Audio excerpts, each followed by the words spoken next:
नमस्कार दोस्तों, एक बार फिर से आप सभी का स्वागत है मेरे यूट्यूब चैनल पर। आज एक और इम्पोर्टेंट टॉपिक आपके बीच लेकर आया हूँ मेरे यूट्यूब चैनल पर। टॉपिक है नवोदय विद्यालय की वेबसाइट पर क्लास 6 का ऑनलाइन एडमिशन प्रोसीजर कैसे करेंगे? स्टेप बाय स्टेप समझेंगे इस वीडियो में। पहले आपसे छोटी-सी रिक्वेस्ट करना चाहूँगा कि वीडियो को बिना स्किप किए अंत तक ज़रूर देखिएगा। वीडियो को लाइक, शेयर, कमेंट करना मत भूलिएगा। चैनल को यदि अभी तक सब्सक्राइब नहीं किया है, तो चैनल को सब्सक्राइब करके बेल आइकन को हिट करके ऑल सेलेक्ट करना मत भूलिएगा। तो शुरू करते हैं वीडियो। गूगल में आप टाइप कीजिए नवोदया ऑनलाइन क्लास 6 एडमिशन और इसे सर्च कीजिए। सर्च करने के बाद आपके सामने ये स्क्रीन आएगी जहाँ एक नवोदय की वेबसाइट भी दिख रही है, लेकिन इस पर क्लिक नहीं करना। आप स्क्रॉल करके नीचे आइए, आपको दिख रही होगी cbscitms.rcil वाली। ये वेबसाइट जो है गवर्नमेंट की है, .gov.in भी लिखा है लास्ट में। इसी लिंक पर क्लिक करें। जैसे ही आपने सीबीएसई वाली लिंक पर क्लिक किया, आपके सामने ये पेज आएगा जहाँ पर देखिए लिखा हुआ है ऊपर online application for admission to class 6, ठीक है? कक्षा 6 में प्रवेश हेतु ऑनलाइन आवेदन 2026-27 की सत्र में। अब नीचे आएँगे तो स्क्रॉल करके तो लिखा होगा पहला ही link, click here for registration for class 6 Jawahar Navodaya Vidyalaya, ठीक है? इसमें आपको क्लिक करना है। तो पहले इस लिंक पर रजिस्ट्रेशन वाले पर क्लिक करते हैं। अब आपके सामने देखिए स्क्रीन पर लेफ्ट साइड में कुछ इंपॉर्टेंट डेट्स आ रही हैं, उन्हें रीड कर लीजिए। कुछ नोट्स आ रहे हैं हिंदी इंग्लिश में, इन्हें पढ़ लीजिए अच्छे से। फिर बीच में देखते हैं online application for admission to class 6 26-27 सत्र के लिए मैंडेटरी इन्फॉर्मेशन भरनी है। अब देखिए यहाँ पर पहला प्रश्न जो लिखा गया है, the candidate has already passed या studied class 5th prior to session 2025-26, मतलब 2025-26 सत्र से पहले ही, यानी 2024-25 सत्र के दौरान या उससे पूर्व में आप 25-26 के पहले वाले सत्रों में कक्षा 5 पास कर लिया था। तो यदि आपने यस कर दिया तो कह देगा नॉट एलिजिबल, यानी आप 25-26 सत्र से पहले कक्षा 5 पास ना किए हों, ठीक है? ये अप्लाई करने के लिए शर्त है। यदि आप कह देंगे यस तो नॉट एलिजिबल हो जाएंगे। और मेरा कैंडिडेट है जो अभी 25-26 में ही 5 में पढ़ रहा है, तो मैं कह दूंगा इसने पहले पास नहीं किया है। अगला प्रश्न है, the candidate has appeared in JNVST earlier, मतलब जवाहर नवोदय विद्यालय के जो एग्जाम में पहले कभी अपीयर किया है, पहले कभी भाग लिया है। यदि आपने यस कर दिया तो भी एलिजिबिलिटी नहीं हो जाएगी। तो यानी पहले कभी भाग नहीं लिया होगा वो कैंडिडेट, वही एलिजिबल होगा। अगला है, क्या प्रोस्पेक्टस रीड किया है? यदि नो कर देंगे तो पहले कहेगा प्रोस्पेक्टस पढ़िए पहले से। यदि पढ़ लिया तो यस करिए फिर उसके बाद। Whether your district of residence and class 5th study in same, मतलब जहाँ कक्षा 5 में पढ़ रहे हैं और जहाँ आपका घर है, दोनों सेम होना चाहिए। यदि आपने कह दिया नो तो एलिजिबल नहीं होगा, देख लीजिए। तो यानी जहाँ 5 में पढ़ रहे हैं वही आपका गृह जनपद होना चाहिए, होम जनपद जो भी होता है, होम डिस्ट्रिक्ट, वो सेम होना चाहिए। अब आता है whether the candidate has been promoted from class 4th and admitted to class 5th before 31 July, यानी 31 जुलाई से पहले कक्षा 4 से 5 में पहुंचना चाहिए, ठीक है? तो क्या यदि ऐसा है यस तो एलिजिबल, और यदि 31 जुलाई 2025 से पहले नहीं प्रमोट हो रहा है तो फिर एलिजिबल नहीं होगा, ठीक है? तो यानी आपका 31 जुलाई 2025 से पहले बच्चा अपर क्लास में यानी 4th से 5th में पहुंचना चाहिए। Do you have Aadhaar number?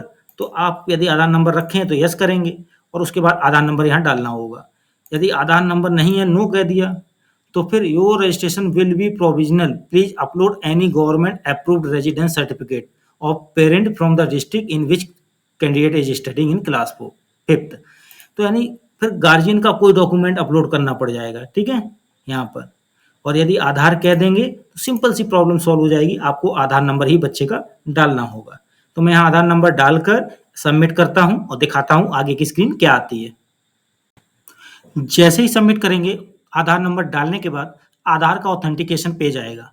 यहाँ पर आपको एक 6 डिजिट ओटीपी आएगा जो आधार कार्ड से मोबाइल नंबर लगा होगा, यानी आधार कार्ड में जिस मोबाइल नंबर को आपने दिया होगा उसी नंबर पर ओटीपी आएगा। आप यहाँ पर ओटीपी रिसीव्ड यदि प्राप्त हो गया तो यस करके ओटीपी डाल के सबमिट करेंगे।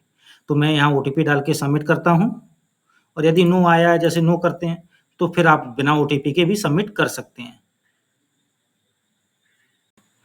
अब देखिए यहाँ पर जब मैंने ओटीपी रिसीव्ड में नो किया और सबमिट किया तो ये इस पेज पे आएगा। यहाँ पर क्या है कि आपको माता या पिता में से किसी का निवास प्रमाण पत्र अपलोड करना होगा, यहाँ चूज़ फाइल से। लेकिन क्यों करना होगा?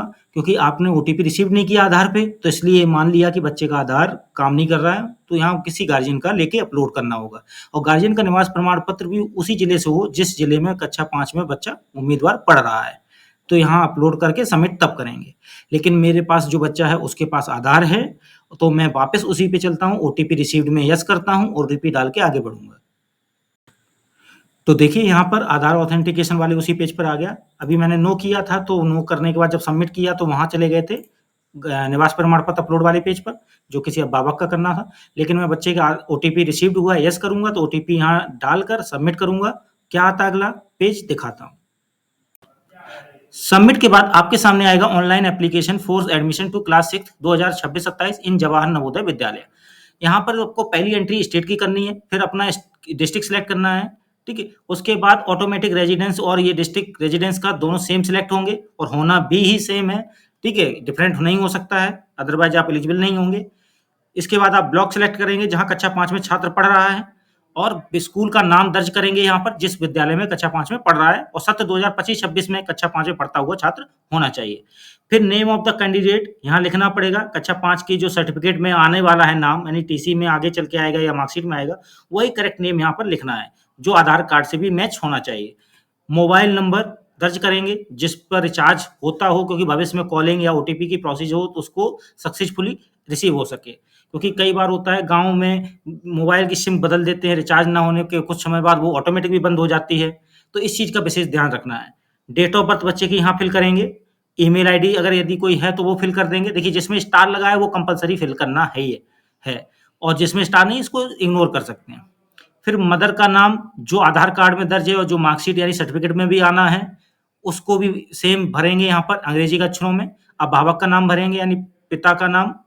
नेम ऑफ द गार्जियन, यदि कोई गार्जियन वैकल्पिक है, अभिभावक है, जैसे कि माता-पिता के अन्य कहीं मामा के यहाँ कोई पढ़ाई कर रहा है, मौसा के यहाँ पढ़ाई कर रहा है, किसी अन्य के यहाँ पढ़ाई कर रहा हो, तो आप उसका अभिभावक का नाम दर्ज करेंगे और उसका रिश्ता भी यहाँ दिखाएँगे कि अभिभावक के साथ क्या रिश्ता है, ठीक है? ये ऑप्शनल है, कभी-कभी केस में ये मिलता है इसलिए यहाँ एंट्री करनी होगी। Nationality of the cert candidate, तो वो तो इंडियन ही होनी है। आइडेंटिफिकेशन मार्क यानी आपकी शरीर पर कोई भी एक ऐसा चिन्ह जो पहचान चिन्ह के तौर पे जाना जाता हो, उसको यहाँ लिखेंगे।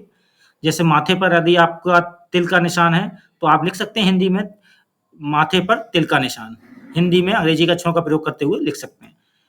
जेंडर सेलेक्ट करना है, मेल या फीमेल यानी पुरुष महिला। कैटेगरी सेलेक्ट करनी है, जनरल है, एससी है, एसटी है, ओबीसी है। उसके बाद एड्रेस भरना है बच्चे के गाँव का जहाँ से वो निवास है पूरा। पिन कोड भरना है। पिन कोड के बाद मीडियम ऑफ एग्जामिनेशन, मतलब किस माध्यम से परीक्षा को देना है, हिंदी, अंग्रेजी, उर्दू 3 माध्यम है। मैंने यहाँ हिंदी ली, मोस्टली हिंदी लेंगे बच्चे। और एसटीडी कोड कोई है और टेलीफोन नंबर जो है वो लिख सकते हैं यहाँ पर। कंपल्सरी नहीं होता है जिसमें स्टार नहीं है, जिसमें स्टार है वो कंपल्सरी है। अब डिसेबिलिटी भरनी है, यदि किसी को कोई विकलांगता है तो वो विकलांगता करेगा, जैसे ऑर्थोपेडिक की है, ठीक है, विजुअल देखने में या सुनने में दिक्कत है, और यदि कोई नहीं तो नन करेंगे। यदि कोई विजुअल में दिक्कत है, मान लीजिए उदाहरण के लिए, तो प्रतिशत कितनी प्रतिशत की दिक्कत है, क्योंकि सर्टिफिकेट बनता है उसमें दर्ज होता है प्रतिशत भी, तो वो प्रतिशत यहाँ भरना होगा। तो मैं यहाँ नन कर देता हूँ अभी। फिर धर्म का जिक्र करना है, हिंदू, जैनिज्म, बुद्धिज्म जो भी धर्म है यहाँ पर आप जिक्र करेंगे, और यदि कोई अन्य धर्म है तो आप अदर लेके यहाँ धर्म का जिक्र करेंगे, ठीक है। और हिंदू धर्म लेंगे तो फिर यहाँ का साइड का ऑप्शन चला जाएगा, मतलब जो धर्म यहाँ से सिलेक्ट कर लेंगे कोई भी, फिर आगे का आपको नहीं भरना होगा। आधार नंबर भरना है, परमानेंट एजुकेशन नंबर भरना है जो यूडाइस पे दिया रहता है, पैन नंबर। अपार आईडी भी एक बच्चे की जनरेट की गई होगी वो भरना है, यानी बिना अपार आईडी के आप फॉर्म भर पाएंगे कि नहीं भर पाएंगे। तो मैं ये बता दूं, इस अपार आईडी पे कोई स्टार नहीं लगा है, यानी इसे ब्लैंक भी छोड़ा जा सकता है, ठीक है। परमानेंट एजुकेशन नंबर भी यदि कोई दिक्कत है तो यहाँ स्टार नहीं लगा है, इसे भी छोड़ा जा सकता है। अब यहाँ पे स्टार लगा है माता पिता की वार्षिक आय रुपए में, इसे भरना ही है। फिर कक्षा 3 और कक्षा 4 और कक्षा 5 के स्टडी मतलब क्लास का जिक्र करना है विवरण भरते हुए। तो यहाँ पे स्टेट कौन सा है कक्षा 3 का, ठीक है, कक्षा 4 का, 5 का, जिला कौन सा था कक्षा 3, 4, 5 में, और ब्लॉक कौन सा था 3, 4, 5 की कक्षाओं में, गांव का नाम क्या रहा कक्षा 3 में, 4 में, 5 में। यदि सेम है तो सेम ही भर देंगे, और स्कूल का नाम यदि जो भी है सेम है तो सेम भरेंगे, अन्य अलग अलग है तो अलग भरेंगे। मान्यता प्राप्त था या कैसा था, जैसे रिकॉग्नाइज्ड या नॉन रिकॉग्नाइज्ड। स्कूल स्थापित कब हुआ था, मतलब किस जगह हुआ है, रूरल में यानी ग्रामीण स्तर में या शहरी क्षेत्र में, अर्बन में, ठीक है, सिलेक्ट कर लेंगे। इसके बाद आते हैं ईयर, मंथ ऑफ ज्वाइनिंग, प्रवेश लेने का वर्ष, मतलब किस वर्ष प्रवेश लिया और माह। तो 2023 में, 24 में जब भी प्रवेश लिया उस आधार पे यहाँ दर्ज करेंगे, माह का भी और वर्ष का भी। उत्तीर्ण किस वर्ष में हुए, उस माह के साथ वर्ष भी जिक्र करेंगे। फिर undertaking bye candidate parent guardian, ठीक है, यहाँ पे the candidate has already pass study class 5th, तो यदि पहले से पास कर रखा है तो फिर एलिजिबल नहीं है, अभी अध्ययनरत होना चाहिए सत्र में। तो नो, जो पहले अभी हमने शुरुआत में रजिस्ट्रेशन के समय भरे थे वो यहाँ पे इंडिकेट किए गए हैं। आप अभ्यर्थी माता पिता अभिभावक के द्वारा एक शपथ पत्र, जो कि ये नीचे दिया गया है, इसे समझ लें और अच्छे से पढ़ लें। उम्मीदवार की फोटो अपलोड करनी है यहाँ पर, उम्मीदवार के हस्ताक्षर अपलोड करने हैं यहाँ पर, माता पिता के हस्ताक्षर अपलोड करने हैं यहाँ पर, और कैटेगरी प्रमाण पत्र कोई भी है तो वो अपलोड करना है यहाँ पर। ये सारी डिटेल भरने के बाद, अपलोडिंग करने के बाद आपको यहाँ पर सेव करना और प्रीव्यू करना है। सेव एंड प्रीव्यू पर क्लिक करना है कहने का। और यहाँ डेटा देखिए, फाइल जो भी है वो अभ्यर्थी की फोटो 10 से 100 केबी के बीच होनी चाहिए, अभ्यर्थी का हस्ताक्षर भी 10 से 100 केबी के होने चाहिए, माता पिता के हस्ताक्षर भी 10 से 100 केबी के बीच होने चाहिए। लेकिन जो जाति प्रमाण पत्र है एससी एसटी ओबीसी कैंडिडेट के लिए वो 50 से 300 केबी के बीच होना चाहिए। ये सब डिटेल्स जब भरने और अपलोड करने के बाद आप नीचे सेव एंड प्रीव्यू पर क्लिक करेंगे तो क्या आएगा दिखाते हैं।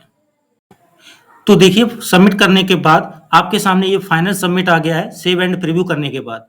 तो ये रजिस्ट्रेशन प्रीव्यू है, इसे में देख लें, यदि कोई संशोधन लगता है तो आप संशोधन भी कर सकते हैं। तो इस तरह से आपको स्क्रीन दिखेगी। अब नीचे की तरफ ले चलते हैं पेज को। तो देखिए, नीचे आपको एडिट बटन मिल रही है यदि एडिट करने लायक कोई चीज़ है, और यदि फाइनल सबमिट करना है तो यहाँ से फाइनल सबमिट कर सकते हैं। तो इस तरह से आपका फाइनल सबमिट हो जाएगा। तो फाइनल सबमिट होने के बाद अब आपको प्रिंट करना है रजिस्ट्रेशन फॉर्म, तो यहाँ पर क्लिक करेंगे। इसके बाद आपको रजिस्ट्रेशन नंबर और डेट ऑफ बर्थ डालकर, कैप्चा डालकर आपको साइन इन कर लेना है। आपका फॉर्म खुल जाएगा और वहाँ से उसे प्रिंट भी कर सकते हैं, ठीक है। यदि फाइंड योर रजिस्ट्रेशन नंबर करना है तो इस पर क्लिक करेंगे। आपको candidate name, father name, mother name और डेट ऑफ बर्थ डाल के, कैप्चा डाल के सर्च कर लेना रजिस्ट्रेशन नंबर, ठीक है। तो इस तरह से यहाँ कर सकते हैं। तो इस तरह से जवाहर नवोदय विद्यालय में कक्षा 6 में प्रवेश हेतु ऑनलाइन आवेदन 2026-27 सत्र में प्रवेश हेतु ये प्रक्रिया इस तरह से करनी है। इसमें मैंने आपको पूरी प्रक्रिया स्टेप बाय स्टेप समझाई। यदि फिर भी कोई प्रश्न हो तो कमेंट बॉक्स में लिखने का प्रयास कीजिए, मैं उत्तर देने का पूरा प्रयास करूंगा। और अच्छा लगा हो वीडियो तो लाइक शेयर कमेंट करना मत भूलिएगा। चैनल को यदि अभी तक सब्सक्राइब नहीं किया है तो चैनल को सब्सक्राइब करके बेल आइकन को हिट करके ऑल सेलेक्ट करना मत भूलिएगा। मिलते हैं अगली बार एक और बेहतरीन वीडियो के साथ। आज के लिए बस इतना ही। धन्यवाद।